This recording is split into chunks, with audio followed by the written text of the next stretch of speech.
Hey everyone, Ryan Hall with RB Bass. We're here in the Bass Shack. We're just going to go over a little bit of flipping and punching.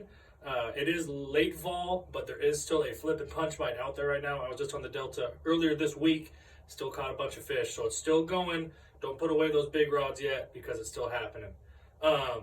Basically, just wanted to go over with you guys my basic setup and things that I look for. Things I'm looking for this time of year are the thickest, nastiest stuff you can find. Big matted tall primrose with hyacinth, big thick nasty stuff. The reason I'm looking for that thickest stuff available, that real heavy vegetation, is because that's what holds the most warmth. Think of it as a blanket, especially those canopies, your primrose, your hyacinth, things like that. Those are going to be the blankets this time of year. It's where those fish can get underneath them. They're still bait shallow, but the blanket is keeping them warm and insulated. Personally, I'm targeting hyacinth and primrose, and that's just because I have the most confidence in that. But hydrilla is another fantastic option, or coontail or milfoil, depending on where you are, what part of the country you're in. So diving into the forage, you can go, especially out here in the California Delta, there's miles and miles and miles of what looks like primrose, hyacinth, and you don't know where to start. The one tip I always give people is look for something that's different to that area. Look for something that is unique. So if you're going down a bank that has a ton of hyacinth or primrose upon it, look for the part of that mat that sticks up a little higher than the other, or sticks out further off the bank. That's your area where those fish are going to position. They want the uniqueness. So for example, if I'm going down a mat, and it's a primrose mat, which for those of you who don't know what primrose is, it's the very viney, people call it cable wire or the vines. That's your primrose. It grows from the bottom and kind of grows out off the bank, and it has vines that carry itself up to the surface.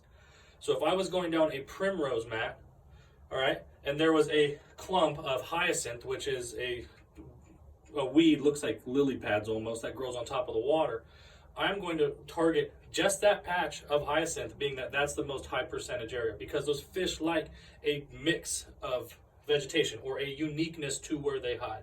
Similar to like if you're on a lake and you're fishing a rock flat and you just happen to find a log out in the middle of it.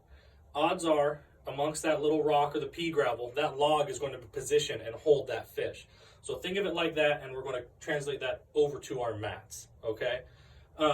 In these mats, like I said, we're going to look for the thickest, heaviest, nastiest stuff. So if you're going down the mat and it's, 8 inches to a foot tall, and you come upon some primrose and hyacinth that sticks up 2 feet, you should probably throw it right through the middle of that hyacinth or that thick stuff, because that's where the fish are going to be this time of year, right smack dab in the middle of it, okay? It can be intimidating, it can be difficult to get through, and that's why we use such high quality gear and why you have to be very specific with what you use. Personally, I use an 8-foot 5-power rod. I use a Dobyns Champion Extreme 805. That is a punch rod, okay? 8 foot long, pretty stiff, got a soft tip, but a lot of backbone so I can get those fish out, okay? Next, you're gonna wanna use 65 to 80 pound braided line.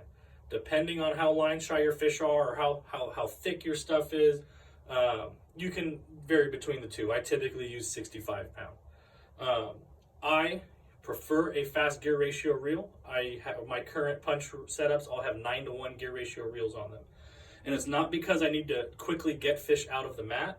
That's because I can get in the mat, pull my bait out, and pull it out back to the boat and pitch again without my bait splashing, hitting the water. I'm much more effective and efficient that way. I can make as many flips as I can throughout the day, maximizing my chances of catching more fish, okay? After that, everyone wants to talk about the baits, and the baits are very important. You should be using anywhere from a 1 ounce tungsten punch weight. I prefer Picasso tungsten. It's extremely affordable. It doesn't chip. It's high quality stuff. They have options for inserts or non-inserted punch weights depending on what you prefer. I prefer non-insert and finished weights. After that, you can then tinker with punch skirts, which is a spinnerbait style skirt that goes between your weight and your hook. Adds a little bit more bulk to that bait. But then I always punch I like X-Zone lures. I use 2 different baits that they have. a muscleback craw, and an adrenaline bug. And I'll show you guys those real quick. Here is the adrenaline bug. This is just the first pack I grabbed. It's a beaver style bait. I'm going to use this bait when it's a little more finicky, when it's a little colder, when the bait doesn't have a ton of action to it. Just real subtle. You can split the tails on it if preferred, just like that. And they open right up. Just sticks out like a crawdad pincher. My number one is the muscleback craw. They make these in a ton of colors and 2 different sizes. They make a finesse size as well. They come with splitting tails as well and flanged craw appendages, so you get a ton of action out of those. That one's my favorite. Okay. I like those. They're very slender. They go through the mat very easily.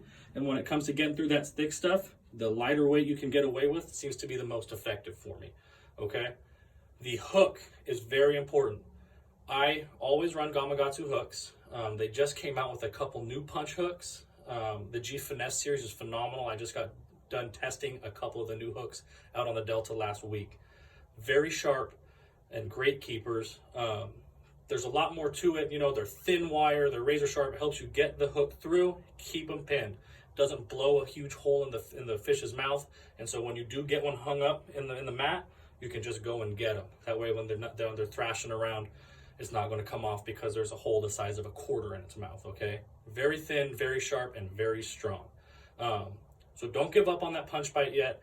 It's still going. Find yourself that thick stuff, that nasty stuff, and just keep dunking it in there. Just drop it through and you will get bit. With that being said, thank you for watching. I'm Ryan Hall with RB Bass. We'll see you soon.